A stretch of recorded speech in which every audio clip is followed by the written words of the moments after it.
Moral of the story, I ain't gonna lie, I don't give a fuck. I don't give a fuck. Moral of the story. Look, you know what's crazy? Is the fact that when they had their little beef, they had their little conflicting, moments. I'm talking about members of Clover and members of the MP. With the whole thing of niggas breaking into niggas' houses and vandalizing each other's equipment, things like that, and the third, right?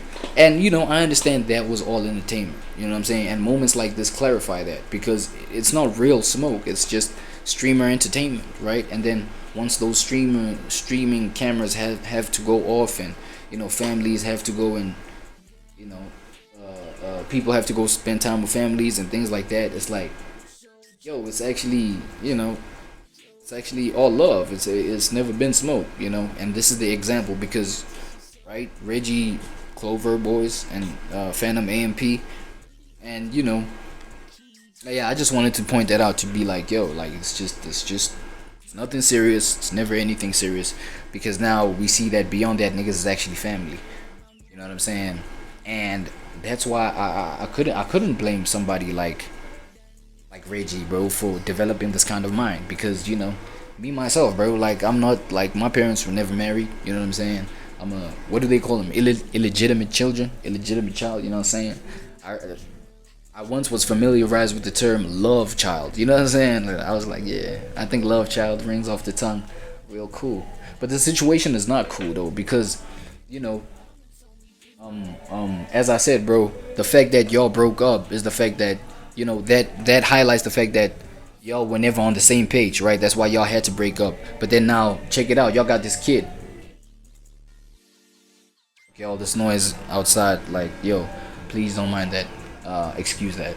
But yeah, y'all got this kid going on, right? And now this kid is forced to adopt both of y'all perspectives, both of y'all understandings of how to handle conflict. You know what I'm saying? Since you and the kid's mother or the kid's father are not getting along, how to handle conflict, things like that. And now, if the kid cannot hang onto something that's like consistent within both these perspectives, it's gonna tear the kid apart. It's gonna let them like just wander off by their own selves. And that's not just limited to, mom, dad, kid dynamics. It could be like with any family member, anybody that like, you know initiated caregiving to a kid or a bunch of kids, right? It's like if the kid cannot have something to grab onto, let's say the dad's part of just like going at life, understanding life, handling pressures, handling conflict. Let's say if there's nothing to hang on to that is consistent with the mother's version of handling pressures, you know what I'm saying?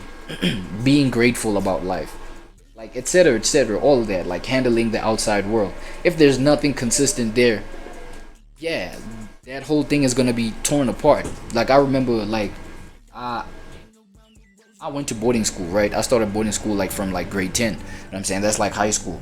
From grade 10, I would go to boarding school, and I'm not gonna lie. You see that initial moment that Reggie was going through, just like looking outside in the balcony, and it's just silent, and the whole house is just silent, and you know what I'm saying? There's nobody there except just him and his cameraman. Of which I don't get it. Like, yeah, just cameraman there. So I don't think it's really deep for Reggie like that. He's still got like some, aspects of connection. I don't know, whatever. But like that just reminded me, like literally, like I went back to those moments in high school when I was in that boarding school. You know what I'm saying? In the dorms, and it was the weekends because kids would have to go home on the weekends. From Fridays, come back on Sunday evening type shit. I would have to stick around, and it wasn't something that was legal, like so to speak. Like the school forbid that shit unless you were just like staying behind on some sports shit, on some, I don't know, camping vibes, whatever extramural shit that the school had going on during the weekends. Then you could stay behind. But like I would just like stay just cause, you know what I'm saying, just cause I ain't trying to be home. You know what I mean? Just cause I ain't trying to.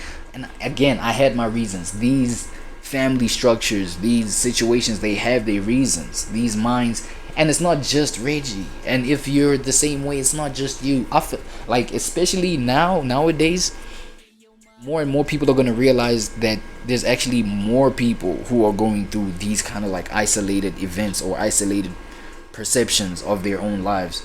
There's more people than not, dog. You feel what I'm saying? And there's more people that can actually, teeter like in between being by yourself and being able to connect. Because I feel like that's the moral of the story. An individual like that just needs to integrate their sense of connecting, you know what I'm saying, at the times that they need to connect. But anyway, you know what I'm saying, it would remind me of my moments. I would go through those little situations, and look, bro, for the most part, they were peaceful, dog.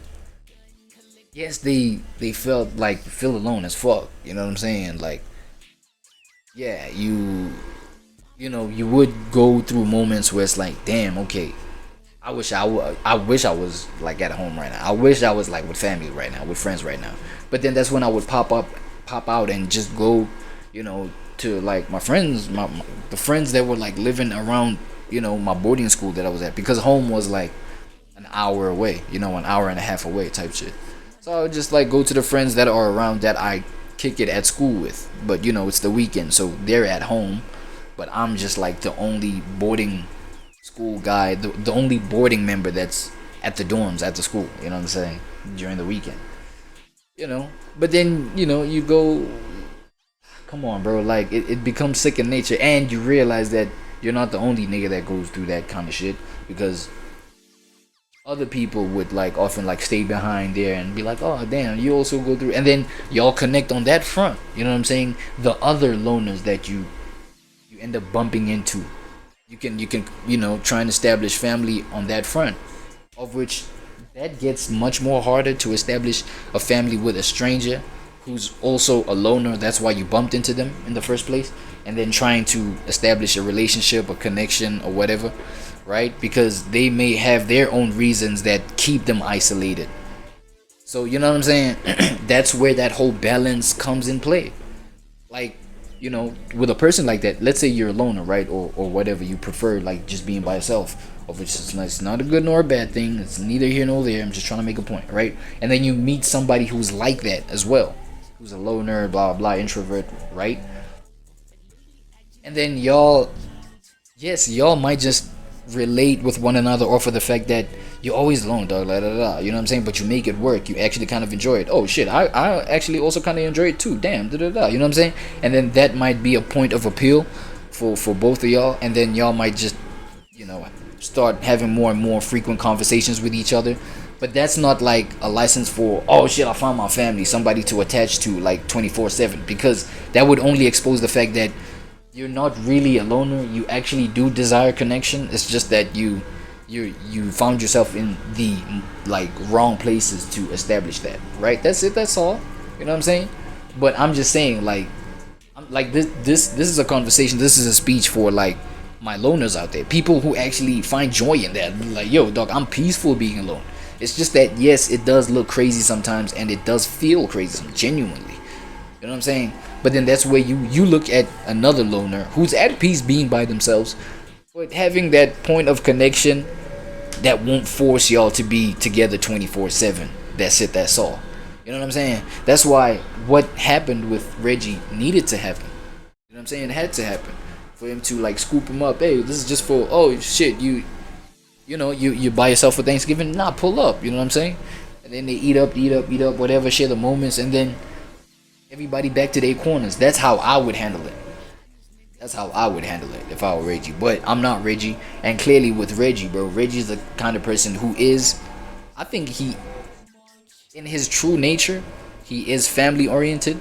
He is, you know what I'm saying, he's a family guy. Like, I feel like he does come alive, when family is around. But when the right kind of family, right, the right kind of connection is around, that's when he connects and shit like that. So he is that person. He's just been forced to deal with a whole lot of situations by himself, and so that that's what brings about like the point of view of his version of the lonely streamer. Because I'm not gonna lie, the lonely streamer is an epidemic that's on the rise right now. A whole lot of streamers, content creators, they find themselves in this position, but that's because they connect better when they're online. So they prefer doing that, right? They keep on doing that, doing to a point where when it is the time of the year, when the general public is like, yo, it's family time, you wake up and you're like, oh shit, I ain't even got no family. Shit, I didn't realize it. Damn. You know what I'm saying? It is what it is, bro. I relate almost 100% to that kind of energy, to that kind of, to that kind of perception. Hey, it is what it is, man. It is what it is. But you make it work for you. You feel what I'm saying? However, and shout out Phantom, bro.